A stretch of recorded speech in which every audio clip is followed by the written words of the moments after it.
तो mid cap तो बिल्कुल ग्रीन में है, अच्छी रिकवरी देखने को मिली, लेकिन अभी भी आप ये नहीं कह सकते कि प्रेशर रिलीज़ हो गया है, अभी भी है ऊपरी स्तरों पे, लेकिन ऐसे संकेत मिल रहे हैं कि ये सुधर सकता है क्योंकि ब्रॉडर मार्केट में 2100 शेयर मजबूती के साथ कामकाज कर रहे हैं। तो सुबह मुझे कह रहा था कि रिकवरी एक्सपेक्टेड है और वो आती हुई दिख रही है। अब देखते हैं कि यहाँ से आगे कैसे चीज़ें पैन आउट होती है, लेकिन एक मजबूत शुरुआत तो कम से कम दी है मार्केट ने। आज आपके सवालों के जवाब देंगे सर्वेंद्र श्रीवास्तव। सर्वेंद्र जी नमस्कार, बताइए क्या मूड बन रहा है निफ्टी और बैंक निफ्टी पर? बहुत बहुत नमस्कार नीरज जी। देखिए बड़े क्रूशल लेवल्स, अभी आज का दिन बड़ा क्रूशल है। कल हम 21,150 के आसपास ही बंद हुए, बट आज ये गैप डाउन में हम कहीं उसके नीचे ट्रेड हो रहे हैं। तो आज का बंद भी बहुत क्रूशल है और आई थिंक ये जो गैप हमने छोड़ा था इन एरियाज में इसके पहले, वो गैप एरिया भी बहुत क्रूशल है। तो आई थिंक अगर निफ्टी अपना वो बुलिश गैप होल्ड कर लेता है तो आई थिंक आज हम ये मान के चलेंगे पॉसिबली कि भाई ये जो 1-2 दिन का जो झटका लगा है ये पॉसिबली कहीं ओवरसोल्ड हो गया है मार्केट इंट्राडे में और कहीं एक पुल बैक आएगा। बट किन्हीं कारणों अगर हम ये 19,250 वाला गैप भर देते हैं, माफ कीजिएगा 20,950 वाला गैप भर देते हैं स्पॉट निफ्टी पे, तो मुझे लगता है कि फिर आपको थोड़ा सा चिंता का विषय बन जाएगा कि भाई क्या ये जो 2 दिन के रिवर्सल हैं ये क्या कुछ गहरा सकते हैं। यूजुअली इस टाइम ऑफ द ईयर में ये होता नहीं है, बट अब हो रहा है तो उसको देखना पड़ेगा। और आज का दिन मेरे ख्याल से थोड़ा इसको वेट एंड वॉच का रखना पड़ेगा कि भाई 21,150 के ऊपर जा पा रहा है बंद में कि नहीं। ऊपर जाता है तो अच्छी बात है, नहीं तो मुझे लगता है कि फिर एक शॉर्ट टर्म थोड़ा सा वीकनेस यहाँ पे और प्रॉफिट टेकिंग और एग्रेसिव हो सकती है। ओके, तो ये है निफ्टी और बैंक निफ्टी पर राय। देखिए सुधार हुआ उसके बाद अभी भी, लेकिन दबाव पूरी तरीके से खत्म नहीं हुआ है, प्रेशर अभी भी बना हुआ है। चलिए सवाल जवाब लेते हैं। पहला सवाल पूछना चाहते हैं मुकेश भार्गव जी दिल्ली से। मुकेश जी नमस्कार, बताइए सर। नमस्कार सर जी। सर मैंने इंडिया बुल हाउसिंग फाइनेंस ले रखे हैं। हाँ। ये 250 शेयर हैं, 312 रुपए के। 312 में लिए? अभी तो 200 रुपये चल रहा है। जी हाँ जी हाँ। क्या करना चाहते हैं, बेचना है कि बने क्या? अब आप बताइए। सरवेंद्र जी क्या किया जाए? इंडिया बुल्स हाउसिंग फाइनेंस में 105 रुपये पर शेयर का लॉस है इनको। देखिए आई थिंक मुश्किल ट्रेड हो गया इनका। अब यहाँ से थोड़ा सा मुश्किल ये रहेगी कि भाई आपको ये देखना है कि भाई अब यहाँ पे पुल बैक्स कहाँ तक आ सकते हैं। मुझे इनके भाव आने में तो अब देखिए टाइम है यहाँ पे, मुझे लगता है कि भाव आने में तो काफी टाइम लगेगा इनको। और अब थॉट यही है कि भाई इन भाव से तो मैं इनको यहाँ पे बेचने तो नहीं बोल सकता हूँ। तो थॉट यही रहेगा कि मेरे ख्याल से ट्रेड में फिलहाल बने रहें और एक 15-20 दिन बाद और रिव्यू ले। आई थिंक ये साल का क्लोज इसमें देखना बहुत जरूरी कि क्या कर रहा है, तो उसके बाद रिव्यू जरूर ले लें एक 15-20 दिन के बाद। 15-20 दिन बाद इसका रिव्यू लें और उसके बाद तय करें क्या। लेकिन बहुत डीप लॉस में चले गए हैं ये, तो बड़े बेचना नहीं है ना, लॉस बुक नहीं करना है। देखिए नीरज जी, अब एक तरफ कुआं एक तरफ खाई। अब यहाँ से अगर बेचने बोलूं और एक डिसेंट ठीक ठाक पुलबैक भी आ जाए तो भी बात ऐसी लगेगी कि मैंने बिकवा दिया। और अगर यहाँ से बेचने नहीं बोलूं और गिर जाए तो भी तकलीफ है। बट ट्रेड इतना खराब हो चुका है कि इस पे अभी फिलहाल कॉल लेके मतलब नहीं है। ये जो दिसंबर का क्वार्टरली क्लोज है, मंथली क्लोज है और साल का जो ईयरली क्लोज है, इनमें क्या कैंडल पैटर्न्स बन रहे हैं अब इनको जरूर देख लें, क्योंकि अब 9 दिन बाकी हैं, साल खत्म होने में 9-10 दिन बाकी हैं। तो आई थिंक उसको देखने के बाद ही मेरे हिसाब से इस पे एक बड़ा कॉल लेना चाहिए, उसके पहले कॉल लेना गलत होगा। ओके अच्छा सरवेंद्र जी, IRCTC में अब वो रौनक जो लौट आई है ना, वो बहुत मजबूत रौनक लग रही है। 858 रुपये का स्टॉक इस समय ट्रेड कर रहा है, 4-5% ऊपर है। बहुत लोगों के इस पर सवाल होते हैं, अब आपकी राय क्या है इस पर? देखिए मेरी राय हमेशा इसमें लॉन्ग टर्म रही थी। जब इनिशियली जब ये गिरा था तो बहुत कॉल्स इस पे आते थे। हमने पहले इसके टॉप पे भी डिस्कस किया कि भाई इसको एक बार बेचना चाहिए, मुनाफा बांधना चाहिए। और फिर 600-650 का जो इसका एरिया है वो बहुत अच्छा है, एक बेस बन चुका है। तो इनमें जरूर ये ध्यान रखिए कि भाई अब आपको इन दायरों में ये समझना पड़ेगा कि अब इसके आपको 12 से 18 महीने के व्यूज निकालने पड़ेंगे। अब ये कोई ट्रेडिंग स्टॉक नहीं है और अच्छा ब्रेकआउट यहाँ हुआ है। तो मेरा थॉट यही है कि जो इसकी पिछली रेंज थी 750 नहीं निकाल पा रहा था किन्हीं कारणों से लास्ट 6-9 महीनों में, उस एरिया को बहुत अच्छे से इसने 750-780 के एरिया को बहुत अच्छे से निकाल दिया है। अब जब तक उनके ऊपर बना हुआ है आई थिंक रुझान अच्छा ही है। और मैंने हमेशा बोला है कि लॉन्ग टर्म में स्टॉक अच्छा ही था। थोड़ा सा पेशेंस लोगों का टेस्ट किया, बट अब आई थिंक उस पेशेंस का रिवॉर्ड यहाँ पे मिलना चाहिए।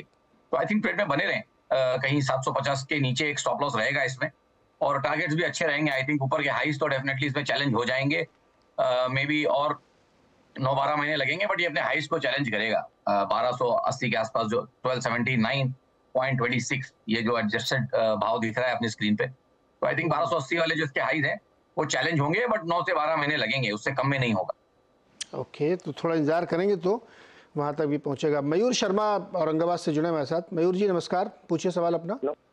नमस्कार सर। सर मैंने टेक्समोरेल लिया था 700 क्वांटिटी 184 रेट से। ओके, हाँ, तो क्या करना चाहिए सर? वो अभी न्यूज आई थी बीच में कि उनको ऑर्डर मिला है बड़ा, तो इसकी वजह से सबको क्या करना चाहिए यार? ठीक। सरवन जी, रेलवे स्टॉक्स में और वैगन वाले स्टॉक्स में या रेल से जुड़ा कोई भी काम कर रहे हैं कंपनियां, उसमें ऑर्डर्स भी बहुत आ रहे हैं और स्टॉक में रनअप भी दिखा है, लेकिन इनका प्राइस करंट प्राइस से भी ऊपर का है। अभी टेक्समैको रेल में क्या राय बनती है आपकी? देखिए, लॉन्ग टर्म तो डेफिनेटली इसमें कुछ, अब जिसको हम बोलेंगे टेक्निकल शिफ्ट, तो आपको दिख रहा है और वो हो भी गया है, क्योंकि मैं वो इसलिए बोल रहा हूँ कि इसका जहां से भी डेटा है वहां से इसने हाईएस्ट हाई रख लिया है। मतलब पिछला हाई इसका 2015 का था, तो 2015 में इसने एक हाई रखा था 148 के आसपास, तो 148 का हाई था, वो अब निकल गया है। तो एक चीज तो ये हो गई कि अब चार्ट एकदम क्लीन हो गया, अब कोई भी पीछे लेगेसी नहीं है, कहीं पे भी कोई आपको एक हर्डल लाइन या रेजिस्टेंस लाइन नहीं दिखेगी। बट ये भी समझना बहुत जरूरी है कि स्टॉक चला कहां से। कोविड के लो में 11 रुपए का भाव था इसका, तो जो स्टॉक ऑलमोस्ट 17-18 गुना हो चुका है, उसमें आई थिंक इनकी एंट्री थोड़ी लेट है। नॉट दैट कि परफॉर्म नहीं कर सकता है, बट अब इतने बड़े मूव को पचाएगा। मेरा मानना यह है कि इस मूव को ये पचाएगा और अब इसकी एक रेंज बनेगी तकरीबन 130 से लेके यही 170-80 तक, और इस रेंज में थोड़ा टाइम बिताएगा, उसके बाद ही तो चल पाएगा। इतनी जल्दी स्ट्रेट अवे यहाँ से भाग जाएगा 18 गुना होने के बाद और 2-4 गुना हो जाएगा, ऐसा यूजुअली होता नहीं है, उसकी प्रोबेबिलिटी कम है। तो आई थिंक पेशेंस इनको इसमें बैठना पड़ेगा। मुझे यहाँ एक रेंज बनती हुई दिख रही है 130 से लेके ब्रॉडली 175 तक, जिसमें ये कम से कम 6-9 महीने निकालेगा, उसके बाद आपको कहीं इसमें एक ट्रेड आते हुए आगे दिखेगा। तो लंबा इंतजार अगर आप कर सकते हैं तो इसमें आपको रुकना चाहिए मयूर जी, क्योंकि ये ऑलरेडी काफ़ी रनअप है और जैसा कि सरविंद बता रहे हैं कि एक लंबी रेंज इसको बनानी पड़ेगी, उसमें समय भी काफ़ी देना पड़ सकता है आपको। अगला सवाल है कोलकाता से संतोष चौधरी जी का। संतोष जी मैम नमस्कार, बताइए सवाल।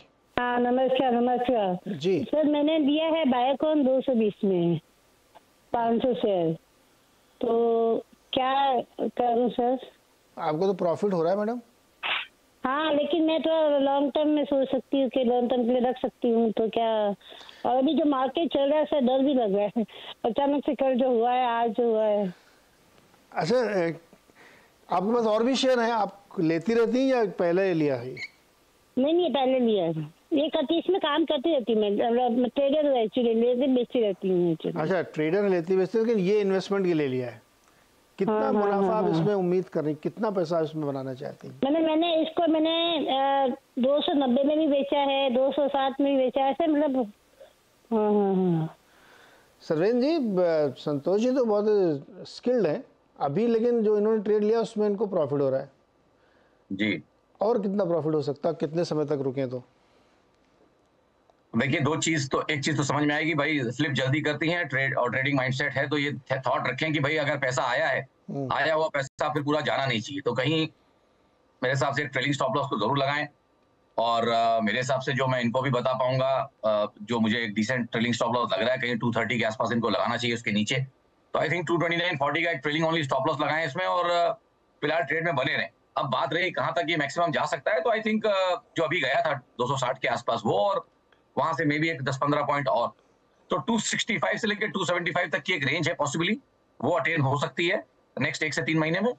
तो उस रेंज को अगर ये ट्रेड करना चाहें ऊपर की साइड में, तो आई थिंक 229.40 के स्टॉप लॉस से बनी रहे, और ऊपर में ट्रेडिंग के इसमें थॉट लेती रहे, क्योंकि ये स्टॉक ऐसा है कि अभी बाजार के साथ चल नहीं पाया है, तो इसने उतनी स्ट्रॉन्ग परफॉर्मेंस दिखाई नहीं कि जो बोला जा सके कि अगेंस्ट द मार्केट ये 12-18 महीने चल पाएगा। तो अंडर परफॉर्मिंग कैटेगरी का स्टॉक है, बाजार के साथ बिल्कुल चला नहीं है, और इसके लिए ये एक ग्रे एरिया वाला स्टॉक है। इसमें आप ट्रेडिंग करती रहिए, वो ज्यादा बेटर है, जब तक कोई स्ट्रॉन्ग रिवर्सल के साइन ना बन जाए, जैसे कि एक बढ़िया क्वार्टरली या मंथली क्लोज में ना आ जाए, तब तक आई थिंक इसमें मतलब तब तक इसमें ट्रेडिंग का ही माइंडसेट रखें। और इस साल का ये इसका ईयरली क्लोज भी अभी तक नेगेटिव है, 9 दिन और बाकी हैं इसको 2022 का हाई 2022 का क्लोज निकालने के लिए 261 का अभी भी 20-21 रुपए बाकी है। तो अगर 261 के ऊपर बंद आता है तो फिर इसको सोचेंगे अगले साल कि इसका साल है कि नहीं है, बट फिलहाल ट्रेडिंग का स्टॉक है। तो अभी तो इनको जो बन रहा है 20-25 रुपए बांध लें, क्यों रिस्क लें? हाँ, अगर ट्रेडिंग के माइंडसेट से बांधना चाहे तो बिल्कुल बांध लें, और अगर ट्रेलिंग स्टॉप लॉस से खड़े रहें तो 10 रुपए बनेंगे, 8-9 रुपए बनेंगे, फिर भी 229 के स्टॉप लॉस से भी खड़ी सकती है। चॉइस मैं इनके ऊपर छोड़ रहा हूँ, बट है ये ट्रेडिंग स्टॉक, इसमें स्ट्रेंथ नहीं है अभी तक, उतनी बड़ी लॉन्ग टर्म स्ट्रेंथ नहीं है जितना ये चाह रही है लॉन्ग टर्म होल्ड करना, ऐसा कोई संकेत बन नहीं रहा है जी। तो ये राय संतोष जी के लिए। चलिए अगला सवाल है उदय का, जमशेदपुर झारखंड से हमारे साथ जुड़े हैं। उदय जी नमस्कार sir. Very good morning sir. Neeraj sir कैसे हैं? एकदम बढ़िया, आप बताओ उदय भाई कैसे हो? मैं भी ठीक हूँ। क्या करते हो आप? कुछ क्वेरी, मैं एक्चुअली आरएसबी ट्रांसमिशन में जॉब करता हूँ। RSB transmission private job, India limited, इसकी एक ब्रांच पुणे में भी है। अच्छा, एक्सकेवेटर कंपनी है। हाँ हाँ हाँ हाँ। तो उसमें आप काम करते हो, साइड बाय साइड आप ये भी करते हो? प्लानिंग का, मैं प्लानिंग इंजीनियर हूँ यहाँ पे।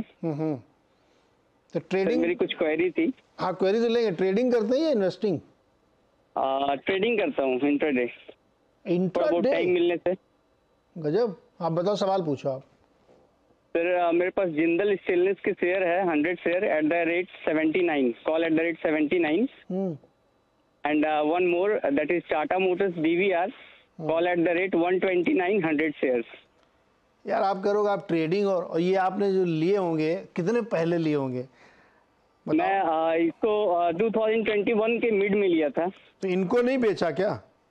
नहीं, इनको बेचा नहीं, मैं 2 टाइम बेचा, फिर ले लिया, और फिर जब लिया तो इसको कंटिन्यू रखा हूँ। क्या बहुत ग्राफ और स्टडी करके देखा हूँ तो कंटिन्यू रखा हूँ, और टाटा मोटर्स कुछ शेयर रखा हूँ।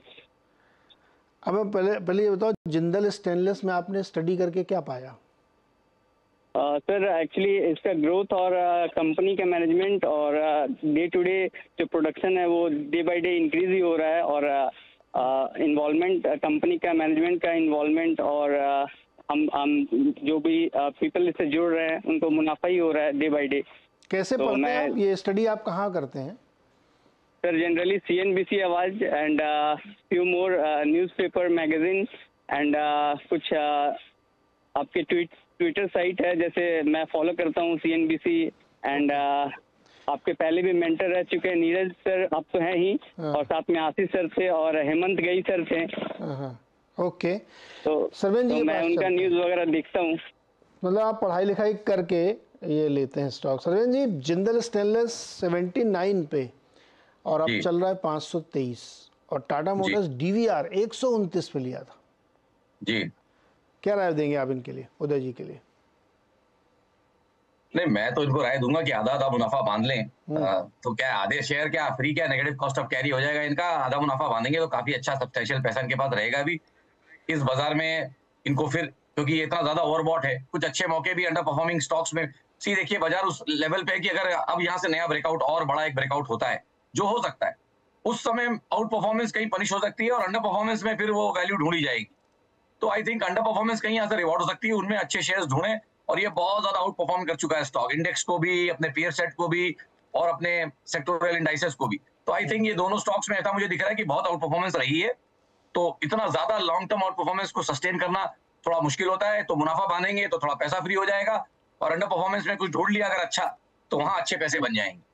तो मेरे हिसाब से आधा मुनाफा बांध लें। ओके, तो थोड़ा थोड़ा मुनाफा बांधिए और फिर नई अपॉर्चुनिटी जुड़िए। आप तो वैसे ही पढ़ते लिखते रहते हैं, तो कुछ और मौके मिल सकते हैं यहाँ पे दोनों स्टॉक्स में, ये राय बन रही है। अगला सवाल लेने से पहले एक छोटा सा ब्रेक ले लेते हैं, और सब वापस आएंगे तो फिर अभिषेक पवार का सवाल लेंगे जो पुणे से हमारे साथ जुड़ रहे हैं। छोटा सा ब्रेक, लौट के आते हैं अभी। स्वागत एक बार फिर से। और मार्केट में तूफानी recovery, mid cap index 300 point green में, और निफ्टी भी ग्रीन में, सेंसेक्स भी ग्रीन में, बैंक निफ्टी भी थोड़ा सा रह गया है, बिल्कुल कहते हैं ना हाथी निकल गया पूछ वाली बात है, वो भी किसी भी समय ग्रीन में आने की तैयारी करता हुआ दिख रहा है। एडवांस डिक्लाइन बहुत ही बेहतरीन यहाँ पे देखने को मिल रहे हैं, तो एंजॉय करिए इस रिकवरी को। अब लेते हैं सवाल। अभिषेक पवार जी हमारे साथ पुणे से जुड़ रहे हैं। अभिषेक जी नमस्कार, बताइए। नमस्ते जी। सर मैंने कल हिंदाल्को के शेयर लिए 1,000 और इंट्रा, ज्यादा लॉन्ग टर्म का नजरिया नहीं है, एक 8-10 दिन में उसको बेचना है, तो क्या वो अभी बने रहना चाहिए या निकल जाना चाहिए? हिंडाल्को कल ही लिया, 8-10 दिन का नजरिया है। सरवेन जी 8-10 दिन में कुछ बन सकता है 5-10% क्या? देखिए, सबसे मुश्किल नजरिए यही होते हैं 8-10 दिन, 2-3 दिन वाले, क्योंकि इनमें फिर आपको बहुत आपको अलर्ट रहना पड़ेगा। अगर आप 2-3 दिन के ट्रेडर है तो आपको हमेशा इसमें अलर्ट रहना पड़ेगा और दोनों तरफ ट्रेड करना पड़ेगा। तो आई थिंक 8 दिन के हिसाब से अगर ये ट्रेड कर रहे हैं तो इनकी टाइमिंग रॉन्ग है। स्टॉक बुरा नहीं है बट टाइमिंग रॉन्ग है, क्योंकि 11-12 दिन की अपस्विंग के एंड में इन्होंने लिया। मतलब अगर मैं कैंडल्स गिनूं तो 9-10 कैंडल हो गई और स्टॉक 520 से नॉन स्टॉप 565 तक गया और उसके बाद इन्होंने लिया। तो मेरे ख्याल से वो ट्रेड जो लॉन्ग ट्रेड था 8-10 दिन वाला वो खत्म हो चुका है। ये बहुत लेट आए हैं इस ट्रेड में। मेरे हिसाब से तो उछालों में निकल जाए, इनका भी कोई लॉस नहीं है। इस ट्रेड की टाइमिंग पूरी रॉन्ग है। उछाल में निकल जाए, ऐसा कोई स्टॉप लॉस तो सुझा दीजिए। देखिए मैं तो कहूंगा अभी के अभी निकल जाए, कुछ नुकसान नहीं हो रहा है। और स्टॉप लॉस अगर लगाना है तो अभी स्टॉप लॉस लगाने का भी मेरे हिसाब से टाइम निकल गया है, क्योंकि मुझे तो इसमें स्विंग में करेक्शन नीचे का ही लग रहा है। तो जब लग रहा है कि टारगेट्स नीचे के आ जाएंगे तो ऊपर का सोचना थोड़ा मुश्किल होता है जी। तो निकल जाना चाहिए इनको। तो अभिषेक जी, इस ट्रेड से आप एग्जिट ले लें, अभी आपको कोई नुकसान नहीं है, क्योंकि इसमें 10-12 दिन की वो अपस्विंग की देखिए सारी कैंडल्स अब फिजल आउट हो सकती हैं। अगला सवाल है धर्मेंद्र कुमार का, आगरा उत्तर प्रदेश से। धर्मेंद्र जी नमस्कार। धर्मेंद्र जी नहीं, धर्मेंद्र जी के पास आवाज़ नहीं जा रही है। चलिए अगला सवाल ट्राई करते हैं। उमेश मन्ना कोलकाता से। उमेश जी आवाज़ आ रही है आपको?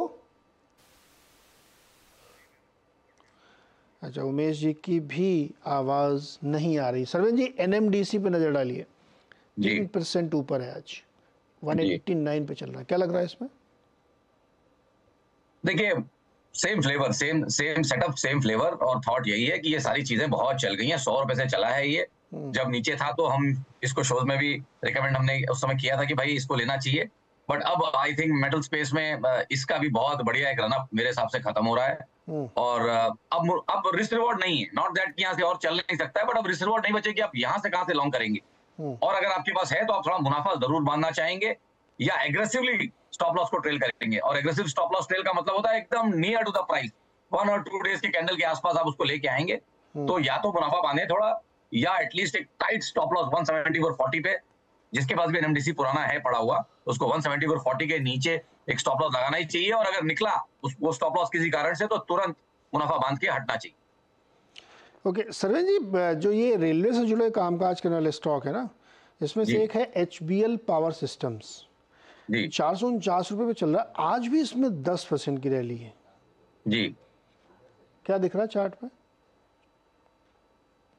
देखिए ये भी कभी एक अब बोलूंगा तो विधवा वो लगेगा कि ये भी एक किसी जमाने में बहुत अच्छा स्टॉक था। बहुत सारे फंड मैनेजर्स इसको डिस्कस किया, 20-30 रुपए के भाव चला करते थे। अब ये ऑलरेडी 10-15 बैगर हो चुका है। तो बैटरीज में है और ईवी का इतना पुश रहा, उसमें बहुत बढ़िया इसने आउट परफॉर्मेंस और बहुत बढ़िया परफॉर्मेंस कर लिया है। बट बात थॉट वही आ गया कि यहाँ से भी इसमें भी रिस्क रिवॉर्ड बचे नहीं है। अब आप उतने बढ़िया रिस्क रिवॉर्ड नहीं बचे कि अब आप यहाँ से कुछ नया करेंगे। पुराना आपके पास है तो फिर आपके पास चॉइस है कि आप बुक करेंगे या आप एक ट्रेलिंग स्टॉप लॉस लगाएंगे। 2 ही चॉइसेस रहती हैं। तो मेरे हिसाब से अगर आपके पास पुराना पड़ा है तो आप एक ट्रेलिंग स्टॉप लॉस लगा लीजिए। और मेरे हिसाब से जो मुझे सेफ एरियाज दिख रहे हैं जहां से आपको थोड़ा टाइम मिलेगा सोचने का, वो तकरीबन 340-350 के आसपास सपोर्ट एरियाज हैं। वहां पे अगर किसी को स्टॉप लॉस लगाना है तो आई थिंक 350 के नीचे स्टॉप लॉस ट्रेलिंग इसमें होना चाहिए, बनिस्बत आपकी पोजीशन उसके नीचे के भाव की है तो। ओके, HBL पावर कवच सिस्टम बनाती है। अच्छा सरवेंद्र जी, एक ग्रुप है पूरा अडानी ग्रुप, जिस पे हम लोग अक्सर बात करते हैं कि बहुत ही न्यूज़ ड्रिवन काउंटर है। इस पे खबरों के हिसाब से बहुत तेज उतार चढ़ाव होता है जी। पिछले कुछ दिनों में काफ़ी उतार चढ़ाव देखा मिला। हम लोग कल एक पूरा सेगमेंट लाल था, आज उतनी बढ़िया इसमें रिकवरी आती हुई दिख रही है। उसमें से एक स्टॉक चार्ट पे बताइए, अडानी एंटरप्राइजेस 2788 का भाव इस समय चल रहा है और ग्रीन में ट्रेड कर रहा है जी। देखिए इसकी स्पेस में आई थिंक कुछ स्टॉक्स लैग कर रहे हैं, कुछ लीड कर रहे हैं। अडानी एंटरप्राइजेस पॉसिबली उन लैगिंग स्टॉक्स में है, क्योंकि अगर आप देखें तो इसका जो 2022 का हाई था, 2022-21-22 का जो हाई था वो 4200 था, 4200-4300 के आसपास चलता हुआ शेयर था। तो अभी भी 2800 ही चल रहा है, 2700-2800 चल रहा है। तो आई थिंक कैचअप की पॉसिबिलिटीज यहाँ पे डेफिनेटली है। बट यही है कि high beta high risk trade है। सबके रिस्क प्रोफाइल में ये स्टॉक नहीं बैठेगा। तो जिसके रिस्क प्रोफाइल में बैठता है वो अपने हिसाब से अपनी रिस्क प्रोफाइल देख ले और उसके हिसाब से सोचे। तो मैं डेफिनेटली ये मान सकता हूँ कि अभी फिलहाल इमीडिएट बेसिस पे आई थिंक 2700 के आसपास अच्छे सपोर्ट्स है, 2700 के आसपास, 27-2730 पे अच्छे सपोर्ट्स है। उसके ऊपर जब तक टिका है, नेक्स्ट 10 से 15 दिन का रुझान पॉजिटिव है, क्योंकि मैंने जैसे बोला 15 दिन के बाद तो मैं सब कुछ रिव्यू करने वाला हूँ दिसंबर क्लोज के बाद। तो I think towards the year and अगर ट्रेड लेना है तो 2700 के नीचे स्टॉप लॉस लगा के अगर आप लेते हैं तो ऐसा मान के चलिए कि 3100-3200 के टारगेट्स दोबारा ईयर एंड के अंदर आ सकते हैं, बनस्पत की 2700 के नीचे नहीं जाए। तो किसी को करना है तो डेफिनेटली ओके, इस पर ध्यान रख सकते। 2700 के नीचे नहीं जाना चाहिए, फिर ये 31-3200 की भी यात्रा कर जा सकता है। चलिए उमेश जी जुड़ गए, उमेश मन्ना जी कोलकाता से। उमेश जी नमस्कार, पूछिए सर। हाँ नमस्कार सर जी बोले क्या हम विप्रो 385 में बाई किया 50 क्वांटिटी है तो मेरा नजरिया है 1-2 साल तो होल्ड करना चाहिए कि नहीं थोड़ा। विप्रो लेने के पीछे कोई खास वजह? अभी थोड़ा तो बहुत करेक्शन में है। ओके, तो करेक्शन में लास्ट एक 1-1.5 साल तो वही रेंज में घूम रहा है मोटा मोटी 364 से 400 ऐसा। ओके, इसका तो फंडामेंटल तो थोड़ा जितना जानता है उतना ही तो मोटा मोटी अच्छा ही है, प्रॉफिट भी हो रहा है, इसीलिए लॉन्ग टर्म के लिए थोड़ा सोच रहा है। ठीक। सरन जी, विप्रो इन्होंने जिस प्राइस पे लिया वहाँ से तो इनको गेन हो गया है और साल 1.5 साल 2 साल के नज़रिया भी है, क्या इसमें बनेगा पैसा? देखिए स्टॉक तो अच्छा है बट जब मैं फिल्टर करता हूं तो वीकेस्ट बाउंस की कैटेगरी में आता है। जैसे भी हमने कहा था स्टॉक डिस्कस की कि भाई वीकेस्ट बाउंस की बहुत वीक बाउंसेस हैं और अभी भी बाउंस की कैटेगरी में ही है। बुल मार्केट्स इनके नए पॉसिबली नहीं लग रहा कि चालू हुए हैं, तो बहुत वीक बाउंस है, बहुत ही ज्यादा वीक बाउंस है। मतलब अगर आप देखें तो हार्डली कुछ बाउंस हुआ है इसमें और इसका हाई था 750 के ऊपर, अभी भी ये 420-30 चल रहा है। तो आई थिंक फिलहाल मेरी तो राय इनको ये रहेगी कि करंट ट्रेड को मॉनिटर करते रहें और थॉट यही रहेगा कि मैं इसका अगेन बात वही आ गई कि रिपीट कर रहा हूं बट इसका दिसंबर का क्लोज जरूर देखना चाहूंगा। साल का क्लोज फिलहाल ग्रीन है, तो ये हो सकता है कि 2024 में ये एक एक्सटेंडेड पुल बैक या थोड़ा सा आउट परफॉर्मेंस दिखाए क्योंकि सेक्टर इतना पिटा हुआ है। तो ट्रेड में बने रहें और फर्स्ट वीक ऑफ जनवरी में दोबारा फोन जरूर करें तो एक और बेहतर राय यहाँ पे बनाने की कोशिश हम करेंगे। बट फिलहाल कॉस्ट के आसपास स्टॉप लॉस रखें, कॉस्ट के आसपास स्टॉप लॉस जरूर रखें। ओके, जिस भाव पे खरीदा है उसके आसपास स्टॉप लॉस रखें। और सरवेन जी ने हर सवाल के जवाब में एक बात कही, इसको गौर करिएगा कि ईयर एंड की क्लोजिंग पे एक बार नज़र रहनी चाहिए कि कहाँ क्लोज करें, उसके हिसाब से फिर चार्ट वार्ट पे काफ़ी परिवर्तन हो सकते हैं। नए साल में हम लोग देखेंगे तो और फंडामेंटली भी बहुत सारी घटनाएं साल के साथ बदलती हैं, तो उस पर भी ध्यान रखना चाहिए। सरवेन जी बहुत शुक्रिया और मदद करने के लिए तमाम दर्शकों की।